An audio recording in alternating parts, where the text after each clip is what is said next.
Olá, gente! Vamos a mais um dia do nosso preparatório para o TEOC 2023. A gente está na semana revisando as questões do tema SUS. E nós vamos falar hoje das questões que já caíram sobre a ANS, que é a Agência Nacional de Saúde. Mais uma vez a gente vai ver como os temas se repetem. Vejam só nessa questão aqui que eu vou apresentar primeiro para vocês, que foi a que caiu no TEOC em 2019.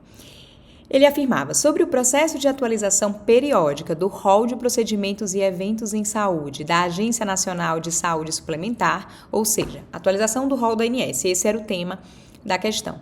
Assinale as sentenças a seguir e assinale a alternativa correta. Então, ele dava 3 itens e você tinha que ver quais que eram verdadeiros. No primeiro item, ele afirma que os ciclos de atualização do rol devem ocorrer a cada 2 anos. No 2, ele afirma que o processo de atualização periódica do rol observará, entre outras diretrizes, então ele quer saber quais são as diretrizes do rol da ANS. Então, a gente tinha que saber quais são as 7 diretrizes. Ele afirma que uma das diretrizes é a defesa do interesse público na assistência suplementar à saúde, de modo a contribuir para o desenvolvimento das ações de saúde no país. O terceiro item ele afirmava: apenas as sociedades médicas de especialidade, eu completo aqui o item, podem submeter propostas de atualização do rol. E a gente começa então analisando o primeiro item. Os ciclos de atualização do rol devem ocorrer a cada 2 anos, tá? Esse item, em 2019, ele era um item verdadeiro, por isso que é tão importante quando a gente revisar as questões, saber como que seria essa questão hoje, né? Então, na prova do TEOC em 2023, se ela cair. Se caísse, esse item estaria falso. Por quê? Porque isso mudou em 2021. Então, aqui eu trouxe para vocês, né? Então, essa periodicidade. Então, procedimentos e eventos em saúde que estabelece a cobertura assistencial obrigatória a ser garantida nos planos privados à assistência de saúde, ou seja, o rol da ANS, a periodicidade, né, até setembro de 2021 era a cada 2 anos. Passou a ser semestral a partir de outubro de 2021. Então, hoje essa questão estaria falsa. Então, qual que é a periodicidade de atualização do rol da ANS agora? Semestral, tá?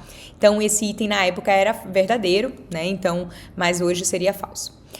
O segundo item, ele vai falar sobre as diretrizes, né? As diretrizes de atualização do rol da ANS. E aqui eu trago para vocês quais são as 7 diretrizes. Então, a atualização do rol da ANS, ela tem que ser baseada em defesa do interesse público na assistência suplementar à saúde, e isso foi exatamente isso que cobrou nessa questão, então esse item é verdadeiro. As ações de promoção à saúde e prevenção de doenças, o alinhamento com as políticas nacionais de saúde, a avaliação de tecnologias em saúde, que é a ATS, os princípios de saúde baseados em evidências, a manutenção do equilíbrio econômico-financeiro do setor e a transferência de atos administrativos. Então, é bom ler isso antes da prova, né, essas diretrizes, mas sim, a defesa do interesse público, né, é sim uma das diretrizes para incorporação, né, e atualização do rol da ANS. O último item, ele então afirmava ali que apenas as sociedades de especialidades médicas, elas poderiam então submeter autorização ao rol da ANS. Esse item é falso, por quê? Eu trago aqui para vocês, né, a atualização da normativa em que coloca aqui: qualquer pessoa física, ou seja, com CPF ou CNPJ, pode submeter ao rol da ANS. Então, qualquer pessoa e não só as sociedades médicas. Dessa forma, a gente tem ali o item 1 e 2 como verdadeiro, foi a resposta da questão na época. Vamos ver então o que caiu no TEOC em 2020. Ele fala sobre o processo de atualização periódica do rol, parece até a mesma questão. Gente, olha só, ele dava também 3 itens ali para marcar qual que era o verdadeiro, quais que estavam certos. E olha as questões, basicamente iguais. Eles colocam aqui, só mudaram a forma como escreveram. Então, ele fala aqui no I: os ciclos de atualização do rol devem ser a cada 3 anos. Falso, né? A gente sabe que hoje é semestral e nessa época aqui era a cada 2 anos. Então, esse item estava falso. Aí veja que o 3 ele é igual ao da questão anterior. Apenas as sociedades médicas de especialidades podem submeter propostas de atualização do rol. A gente acabou de ver que não, qualquer pessoa pode submeter. seja pessoa física ou jurídica. E aqui o segundo, ele quer saber sobre a diretriz. Então, o processo de atualização periódica do rol observará, entre outras diretrizes, e ele aborda a mesma diretriz da 7, a defesa do interesse público na assistência suplementar à saúde, de modo a contribuir para o desenvolvimento das ações do país. Vejam como os itens se repetem, né? É interessante que ele até cobrou a mesma diretriz de um ano para o outro. Então, revisar questões é realmente uma forma excelente de estudar. E aqui estava a resposta da questão. Em 2021, a questão que foi abordada foi um pouco diferente. Então, ele fala que atualmente as propostas dos planos de saúde dentro do sistema de saúde suplementar, elas necessitam ressarcir o SUS pelos procedimentos realizados pelos seus usuários. O parágrafo 8 do artigo 32 da Lei nº 9656 de 1998 determina que os valores a serem ressarcidos, eles não podem ser inferiores aos praticados pelo SUS e tampouco superiores aos praticados pelas operadoras de planos privados de atenção à saúde. E aí ele pergunta, conforme o primeiro parágrafo do mesmo artigo, esses valores devem estar previstos em tabela de procedimento aprovadas pela ANS.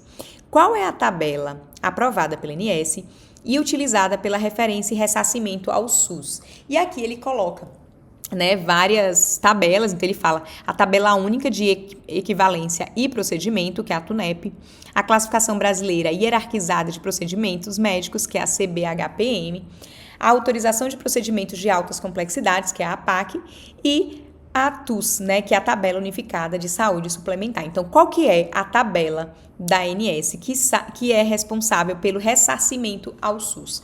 A tabela é a tabela da TUNEP, tá? Então, a TUNEP, aqui está escrito, ela terá como finalidade o ressarcimento pelas operadoras dos planos privados de assistência à saúde dos atendimentos prestados a seus beneficiários pelas entidades integrantes do Sistema Único de Saúde, SUS, nos meses de janeiro a junho de 2005. Né? Então, isso aqui estava na época a publicação, né? Mas a TUNEP ela é realmente essa tabela para ressarcimento. E quais são os outros ali, né? Então, esse era o item da questão. Mas vamos revisar o que é cada uma dessas siglas.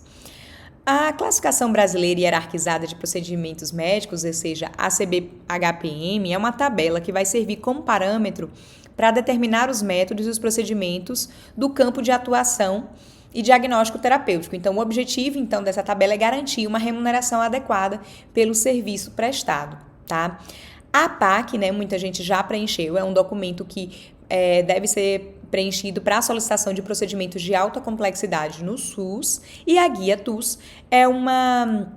TUS significa Terminologia Unificada de Saúde Suplementar, é uma padronização de códigos e nomenclaturas para os procedimentos médicos. Através daquele código, a gente sabe exatamente o que o médico está solicitando de forma unificada, tá? Então, essas eram as questões. Vocês vejam que não caiu nada sobre a ANS ano passado. Quem sabe, esse ano, em 2023, né, não vai ser, então, um tópico. Tá? Eu vejo vocês, então, nos próximos vídeos. Espero que vocês continuem aproveitando o curso. Tchau, tchau, gente!